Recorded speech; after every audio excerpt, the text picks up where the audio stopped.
Alright guys, we're going to do part 4 of the video pack now, and we're looking at spots where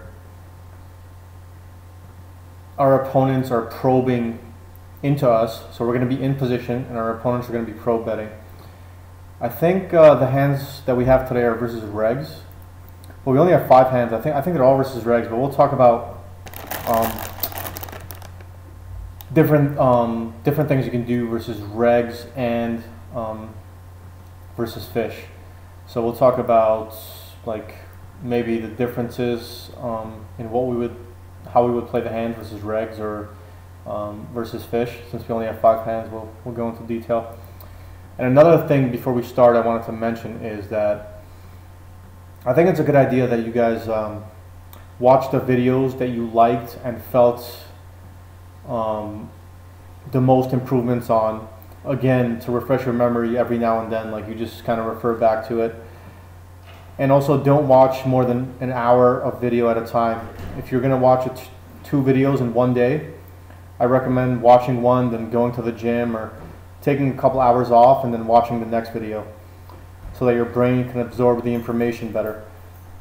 If you watch 2 to 3 hours straight, you won't be able to play, you won't be able to stay fully focused and concentrated throughout the videos. So taking breaks in between is a great idea, or only just watching 1 video per day. So, all right, we're gonna get right into it.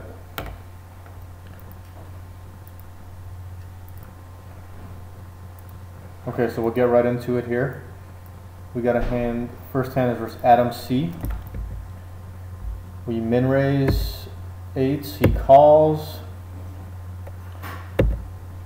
he checks, we check 8s, which is really standard. Turn comes a 7, and this is actually an interesting hand. I remember this one. He bets pot. And I mean, with pocket 8s, we have an easy call. I mean, our check back range on the flop, you know, we can have, you know, 5x, you know, 6-7, 7-8, you know, 2 overcards, weak 9x. I mean, we have like this turn card kind of hits our, you know, checking back range kind of. So he bets 80 here. I expect him to do this with, you know, 9x, some strong 7x hands, any flush draws and straight draws and things like that. So we make a standard call here. I would play this, I mean, obviously the same versus fish as well on the turn, easy call. And he bets 90 on the river when the king hits. And our perceived range, because when we're calling, we always want to think of, you know, where we are at in our perceived range, where we're at as far as where our opponent thinks our range is at this point, the way the hand was played. So he bets 90, which is, you know, a small little kind of looks like a defense blocker bet sizing, and we can have hands like, you know, King 8, King 10, King Jack, King Queen that check back the flop and call the turn. And we also have, you know, weaker 9x hands. We have some 5x hands, some 7x hands, and some, you know, 2-pair hands and things like that as well. Even a straight we can have 6-8. In our perceived range, weak 9x, king x, 7x, 5x, 2-pair. Yeah, that pretty much sums up our entire range there. And when he bets 90 like this, I kind of almost think it's one of those bets that wants to get a call out of. He wants to get a call out of, you know, a 7x hand, but also wants to make it cheap enough so that he doesn't have to face a large bet on the river. Like if he checked and I bet huge, you know what I mean? So it looks to me like he has, with this sizing, versus if I was playing a fish, I would think he's got 9x almost, you know, a very large portion of the time. But regs will do this with other hands as well, but I still think most of his range is weighted towards 9x hands. And with that in mind, and my range in mind, I think this is really interesting. I mean, I have the blockers to the straight. I have double blockers to the 8-6. Versus a reg, I would be raising this river with my, I would say, King 10, King Jack, King Queen. I would be raising, jamming this river over this bet. And I would also be jamming over with 8-6. I would be jamming over with, you know, a 5-7 type hand, or 9-7 type hand, or, you know, some kind of two pair that got there on the river or on the turn. And I thought most of his range was 9x, and I thought that he would fold his 9x hands here because he knows I'm capable of making some thin value raises with some strong kings here. So I decided to jam. But he made a cool little 90 bet here, because I'll show you what he has. He calls, and he's got King 7, and so he makes. I kind of like his bet of 90 here, because what it does is it can get maybe some thin value out of maybe a 7x hand, or you know, a weaker 9x hand that I decide to just call with here. And it could also make me bluff with, you know, something like this, or raise thin value with like a weaker two pair, or, you know, a King 10, King Jack, King Queen hand. And it can also make me want to bluff over the top with a hand I may have, like Jack 10. I could have Jack 10 here, and or Jack 8. You know, and be deciding to bluff on the river over this, because it looks like he has a 9x hand for the most part. And also I can decide to maybe bluff some backdoor diamonds that I picked up. You know, if I had something like, you know, Jack 6 of diamonds that I checked back on the flop, and then I picked up a diamond draw, and then the river came this, and I bluffed over the top. So it's kind of a sick spot. I would definitely not be bluffing here versus a fish. This is only a play I would make versus a reg, and I think it's still marginal. I think I have other hands I'd rather be bluffing with. And maybe versus specifically Adam C, maybe just call this one. It's close, because he can, knowing Adam C, like, he can be value betting hands like Queen 7 and Jack 7 here, trying to get like a small little call out of like a weaker 7, or maybe even a 5x if I decide to hero call. But like a hand I would probably rather bluff would be like, you know, the Jack 6 of diamonds that didn't get there, like a hand that is not as strong as 8s. Versus a fish here, I would lean towards calling because I had the double blockers, but I would fold most of my 7x hands. I would probably call my 9 rag hands and my King X hands. I don't think fish bluff this spot very often, especially with this sizing. But yeah, this is definitely an interesting hand. I don't think it's necessary to jam at the end here. I think I can choose a couple of other combinations to do it with, and of course I'm going to be jamming my value hands as well. So close that. Head on to the next one. This is versus Rams. Pretty sure all these hands are versus rags, but like I said, we're going to talk about what we would do versus fish as well. So 6-9, we limp, he checks, and he checks. This hand I was just, the reason why I'm showing this hand is not because how it was played, it's basically because it shows you like the power of checking back with the rule of 4 here. So I check back because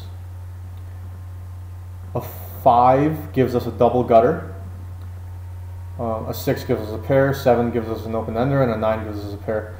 So there's 4 cards obviously good on the turn, and if we bet here, he might you know, check raise us off this hand, but since we have the the 4 cards that can come on a turn that are good for us, we want to lean towards checking, because in position we have that, you know, advantage that we can just check and go straight to the next card, which is something that should be taken advantage of. So we check, and the card is a great card for us. I mean, it's a 5. Now we got a double gutter and 1 over card, and he bets 90. He probes 90, which is 1.5x, which is kind of like a standard thing that Rams does. He goes 90 a lot into 60. And he'll go 120 a lot into 80, which is, I mean, I do that as well on some board textures. You can probe anywhere between like, all right. So he bets 90 here. And obviously we have an easy call here with a double gutter and 1 over to the board. So we call, and I mean, the river makes it super easy for us. He overbet jams, and he's got 2 pair. Just wanted to show you guys, because if we bet this flop, I mean, we have the rule of 4. If we bet this flop and he check raises, or maybe the hand plays different or whatever, but we kind of want to just check to pick up something and then put money in the pot. So that's all I wanted to show you. And I would, versus a fish, I would, or a recreational player, I don't mind just betting, because they fold too much on flops in general, but we can still use the rule of 4 versus them as well, especially the recreational players that are not folding, like they're just not folding enough. But if you look at your HUD and you see that they're folding like 50-60% to limp c-bets, then yeah, I would just be limp stabbing with the 9 high. But if their limp to fold c-bet is somewhere in the standard range, like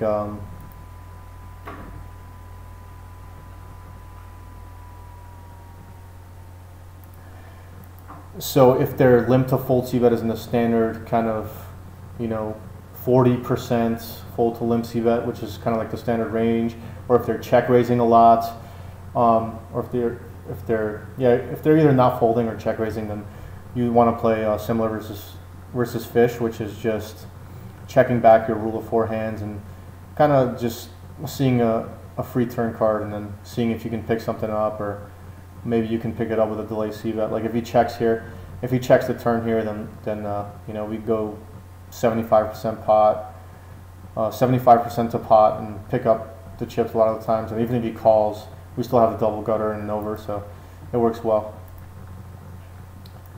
We'll move to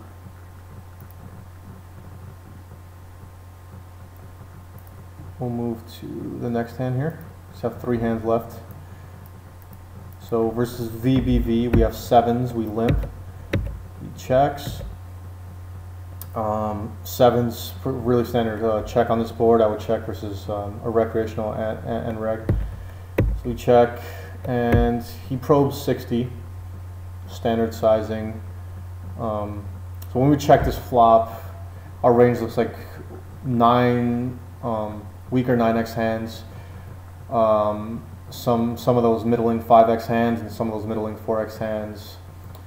We can check with 2 overs like Jack 10, or you know, Queen 10, 2 over, any 2 overs really, that give us the rule of 4, or the rule of perceived 4. So our range is still pretty wide, and 7s is way up there. So obviously we have an easy call on the turn. And the river comes a king, which is interesting, because I mean, on the turn there, when we call, after we call the turn, now our range kind of narrows down to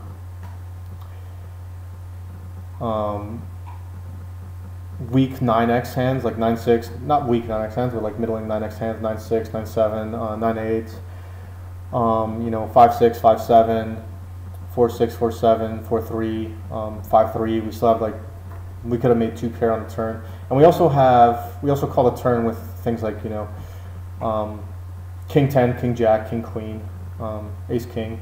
So we do have some kings in our range as well. And when he bets 120, which looks like a value-ish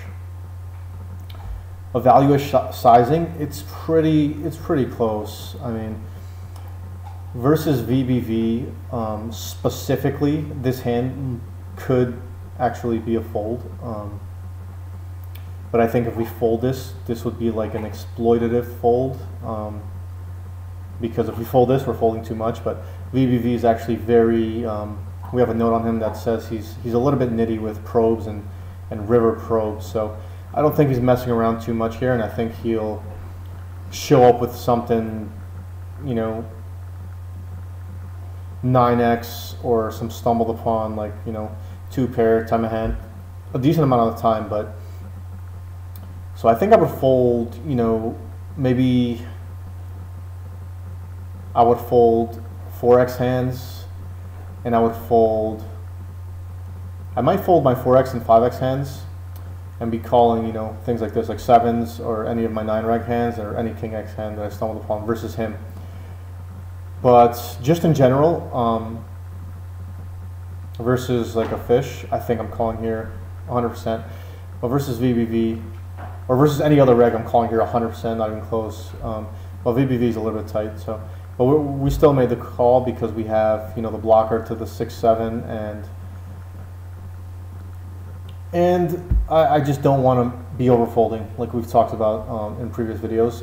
If you're overfolding, then people start bluffing you more, and it just becomes more difficult. I mean, you want to be kind of perceived as a little bit of a station, so people don't bluff you that often, and poker becomes way easier when it's that way.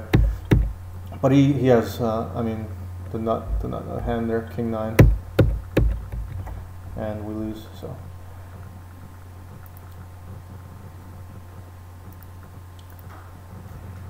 now we're playing VBV again. We limp, he checks, 8-3-5, he checks, and we check here with the. We have plenty more than the rule of 4 here, which is great. I mean, a 10 is good for us. Any jack, any queen, any heart, and any hearts. That's a lot more out, more out than like the rule of 4. There's a lot of cards that can come on a turn that are great for us. So we opt to check, and the turn comes a 9, which is one of those cards that helps us. Now we have 2 overs and a gutter, which is great. 9 or 10 is good. And he bets really small. I would call even if he probed, you know, 45, or I would call even a full pop probe here, anywhere from 30 to 60. If he goes 90, I'd probably toss queen jack here. But yeah, he bets 30, so we have an easy call here. Once we call, our range looks like 8 rag, 5x, hands like this, like jack queen, 10 jack, queen 10. Some 9x hands like that we have, we check the flop with, like 9-4, 9-6, 9-7, something like that.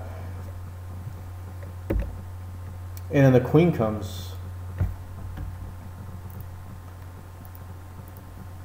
and he opts to bet 40. And when he bets 40 here,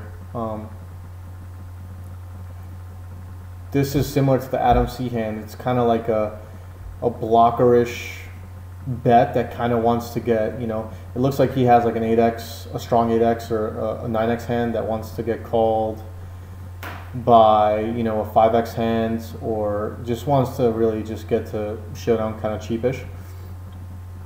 But queen jack I think is strong enough to, in this spot, to want to get more money into the pot. And we have a blocker to him having a straight of jack 10, and I think if he had jack 10 he bets bigger anyways. So I think we have a good thin value raise here versus a reg, and I would make this value raise versus a recreational as well. But versus a recreational, I would make my sizing smaller, because versus a recreational I'm never going to be bluffing this spot. Because I just don't think that they recreationals are thinking that much, and I don't think that they fold anyways. I mean, I don't think that they. I think that they'll fold if I make it too big, because it looks like they have a 9x or 8x hand. So if I make it small enough, they just kind of close their eyes and call. But versus a reg, I think it's a pretty clear value raise here. Come river, based on our entire perceived range and what his range can be. But in this specific spot, we got owned a little bit by VBV. He made like a, because regs will, I mean fish when they bet 40 here, it's usually always like 9x or 8x, like a blockerish kind of bet that wants to get a call out of something a little bit weaker. But when a reg does this, sometimes it's a 9x or 8x hand, like you saw, similar to the Adam C hand. But sometimes it's something like 8-5 2 pair that he's trying to induce me to make either a thin value raise or some sort of bluff. If I got here, like I can have 10-7 in his hand and want to bluff here. I can have Jack-7 in his hand and want to bluff here. I can have you know, King-6, even Jack-6, just a lot of hands that I can be bluffing over the top of that 40 there. So he made a pretty smart bet and got me to bite on my thin value, which was good on his part there. So we'll move on to the next and the last.